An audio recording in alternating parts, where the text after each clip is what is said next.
So in some past videos, we talked about how the breath affects the pelvic floor. But what we didn't talk about is where is the pelvic floor exactly and how do we know if it's tight? I've been mentioning tight pelvic floor a bunch. So a lot of folks think about the pelvic floor or engaging the pelvic floor is really just engaging the vaginal muscles or stopping from urinating. But the pelvic floor is actually 3 layers. I believe it's 14. Is it 14 or 16? I think it's 14 muscles of the pelvic floor. And it's there's quite a lot. So we've got the superficial pelvic floor muscles. Those are the ones that we often think about. They go around the vaginal opening, the anal sphincter, they attach from the pubis to the sit bones. And this one's a little, my model's broken, but you can see, I think of kind of like a little hammerhead shark. Then we've got the mid pelvic floor muscles filling in these two triangles, but then we have the deeper pelvic floor muscles, and they're really like a bowl of muscles or like a hammock. So let's put that into your body. So I'm going to move my model outside. So I like to do this sitting on blocks. So if you have blocks, go ahead and grab them. Now move your sit bones. Move the flesh underneath your sit bones. These are these bones that we're sitting on, your ischial tuberosities. So you can go ahead and move the flesh and see if you can really feel your bones sit into your blocks. Now, if you rock back, can you feel your tailbone? Or if you need a model of it, here it is, the bottom part of your spine. Can you feel where your tailbone is? Or even just bring your hand to your sacrum. And for lack of a better description, it's really at the crack of your bum. So you can kind of bring your hand and feel your tailbone. I like to get my hands on my body to feel these things because it's my body, it's my way of educating myself of where things are. So I've got my sit bones, I've got my tailbone, and then if you're comfortable, feel your pubic bone. That is the bone right here where the two halves of the pelvis meet in the front, the little piece of cartilage there, the pubic bone. So now, can you visualize, we've got our pubic bone, your sit bones, your tailbone, and it makes a diamond, a little diamond shape. Now take a moment and just see if you, when you breathe, can you get a sense? We talked about the diaphragm coming down and how it stretches out. Everything comes down into the pelvic floor. We get a little stretch. So we have this intra-abdominal pressure. Inhaling, the diaphragm drops. Everything between the diaphragm and the pelvic floor gently gets pushed into the pelvic floor, and those muscles spread. And then when you exhale, the diaphragm lifts. We have a vacuum effect, and the pelvic floor lifts. So now that we can feel, we've got our two sit bones, we've got our pubic bone, our tailbone, we've got that diamond. See if you can feel with your breath, and it's subtle. And maybe you're going to feel this better in child's pose, but see if you can feel that when you inhale, there's an expansion, and when you exhale, there's a little bit of a lift. Now we're going to try this in a few different positions and see what feels best for you. But just check in, just start to come back to that 360 breathing. Remember, that's the breathing around your lower ribs. And if you want, you can put your hands at your lower ribs to drop that diaphragmatic breath so that we're not breathing high up in your chest. Good, and see how that feels for you. And you may start to feel that when you inhale, you do feel that pelvic floor drop, and when you exhale, you feel a lift. Sometimes it can be helpful to have an object there. Now, maybe you feel comfortable using your hand. You can literally bring your hand underneath in either direction. And when you breathe, you can feel the pelvic floor come into your hand, and when you exhale, pull away. Now, I have a pool noodle that I'm going to use. So I'm going to go ahead and come into Virasana. You can also do this squatting. And I'm literally just taking that pool noodle between my sit bones. And when I inhale, I can feel my pelvic floor come against that pool noodle.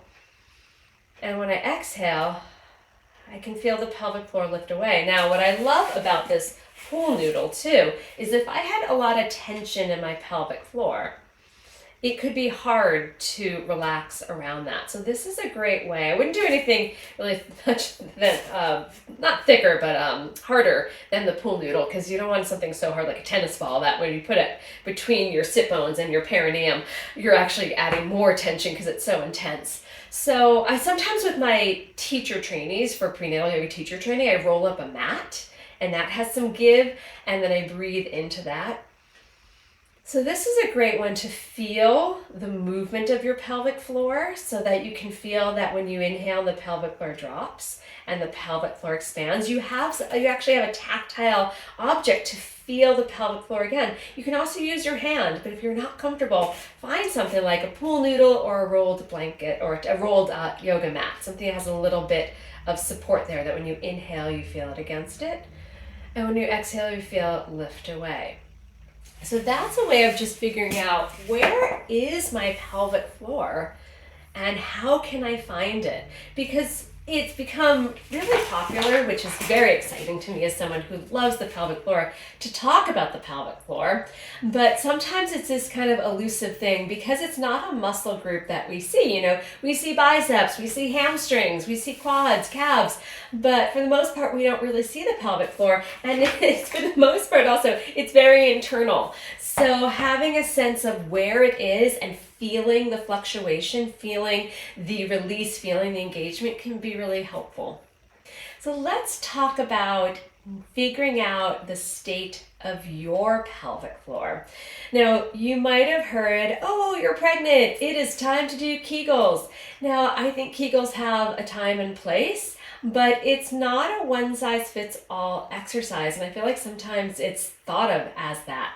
So here are some indicators that you can put the detective hat on and start to think of, what's going on with my pelvic floor? Now that said, I'm going to give kind of broad strokes, but if you're having pelvic floor issues, I'm always a fan of getting personal attention. So maybe you're seeing a pelvic floor PT that can really assess your body and give you specifics of what your body needs.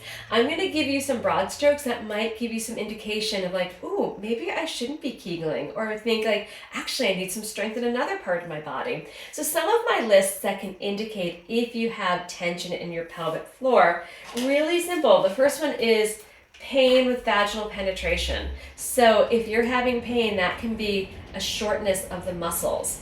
You can also have tailbone pain, hurt when you poop, constipation. Say you've been sitting for a while and then you have discomfort at your inner sit bones. One thing I like to do with my prenatal students is, again, we're not going into any orifices here, but right here we're on our sit bones. If you just palpate the inner part of your sit bones, that's part of your pelvic floor, and you can feel, is that really tender? I've had some students reach around and just palpate the inner sit bones and they practically jump.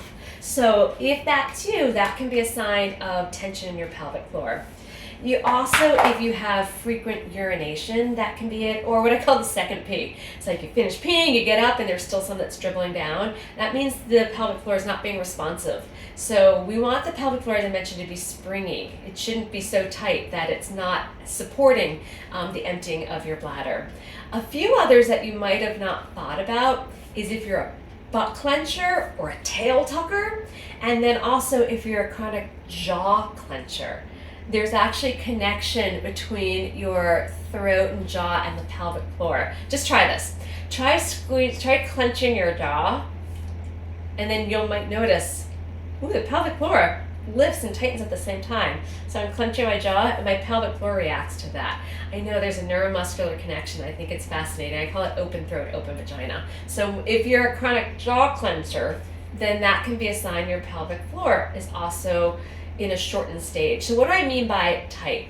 So not that I have a great bicep to be showing this, but think about your bicep. We want it, or any muscle, we want to have full range of motion. Now if you walked around with your bicep clenched the whole time, and then you add something like a Kegel and you keep clenching it, when you need to reach for something or elongate the muscle, it's going to be harder to do so because it's used to living in this shortened state. So we want, just like any muscle, we want your pelvic floor to be able to receive and yield. So think about when we inhale and everything, the lungs fill, the diaphragm drops, the pelvic floor stretches. We want that pelvic floor to be responsive to the breath.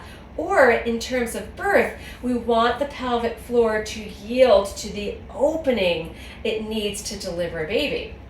We also need the pelvic floor to be responsive to pressure changes, like if you sneeze or cough, we need those muscles to be able to lengthen. If we need to evacuate from our body, we need the muscles to lengthen. So if we're constantly in that short, tight state, and then I keep adding Kegels and clenching more, that's going to add to the problem. Now, what's interesting is so many people think, oh, I'm having pelvic floor incontinence or just issues, I should Kegel. That can actually be making things worse. So think about in your body, do you fit any of those indicators? That can just give you a sense of, oh, should I be Kegeling? Now, there's so many other things that we can do to help add support to the pelvic floor other than Kegeling. We could do glute strengthening, adductor strengthening, abductor strengthening, hamstring strengthening, finding that balance. We talked about the bowl of the pelvis and the bowl of the rib cage being really even, how our breath can help us. So there's ways to help release the tension of the pelvic floor, build strength around the supporting muscles so the pelvic floor doesn't have to live in a state of tension. So think about, what's the state of your pelvic floor?